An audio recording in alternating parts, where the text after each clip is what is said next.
Et bonjour à tous. Alors je vous l'avais annoncé, la vidéo sur l'acide oxalique arrive.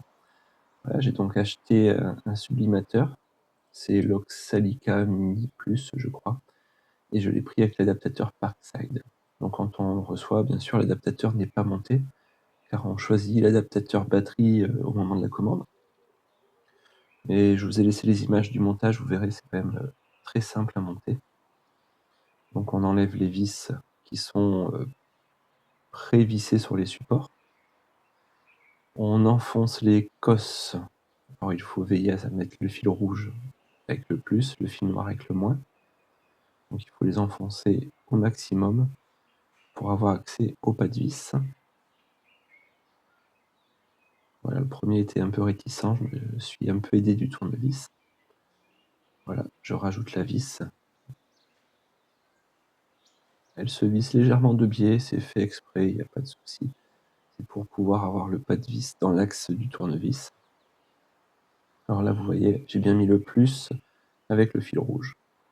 Donc forcément, de l'autre côté, j'ai moins, et je mets le fil noir. De la même façon, j'enfonce la cosse et je mets la vis. Ensuite, on présente l'adaptateur et on met les 4 vis qui vont tenir l'adaptateur sur le sublimateur.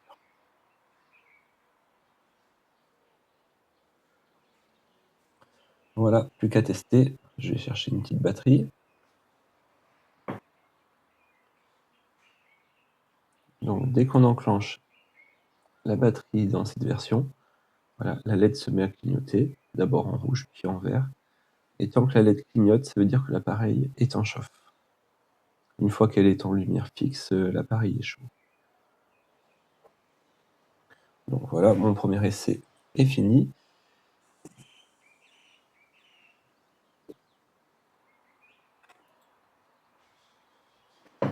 Alors j'ai sorti mon pot d'acide oxalique. Donc j'enfonce le piston dans le pot d'acide oxalique et l'acide oxalique tient dans le piston.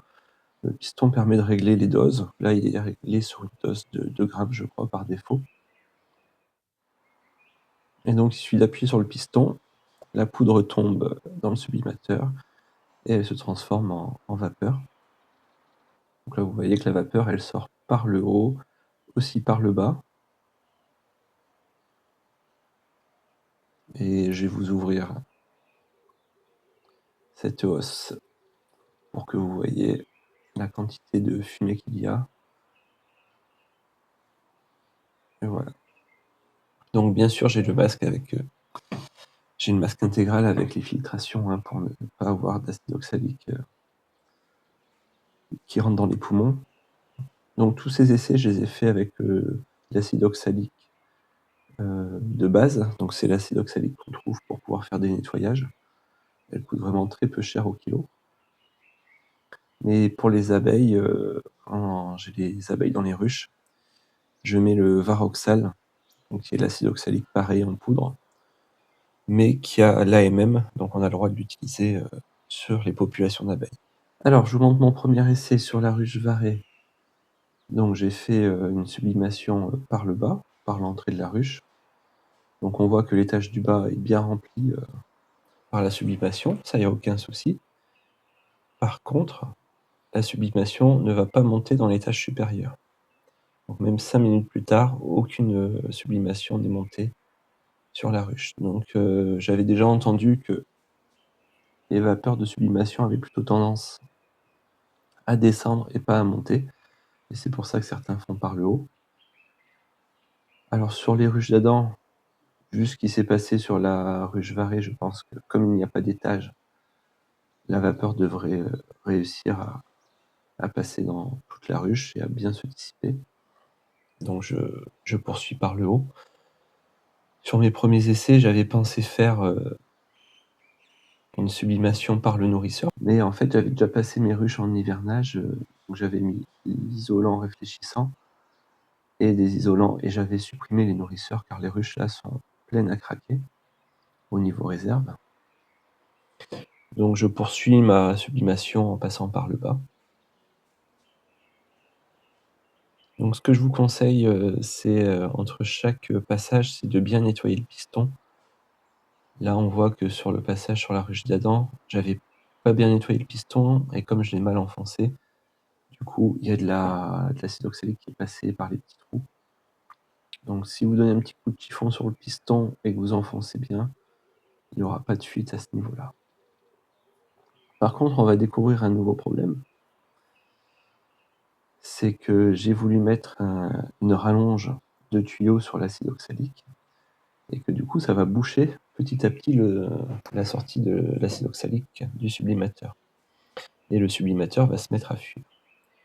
Donc là, vous allez voir. Donc sur la deuxième ruche varée, je me dis que je vais pas me faire avoir.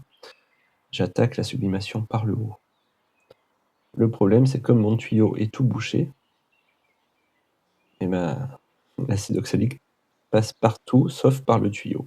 Voilà, donc pas d'acide oxalique rentré à ce passage. Donc je décide d'aller tout nettoyer le sublimateur et d'enlever les rallonges. Et je reviendrai traiter la ruche d'ici un quart d'heure quand tout sera prêt. Bon, et bien évidemment, j'ai plus d'autres images parce que je pense que la vidéo a dû bugger et s'est arrêtée. Donc je peux pas vous montrer.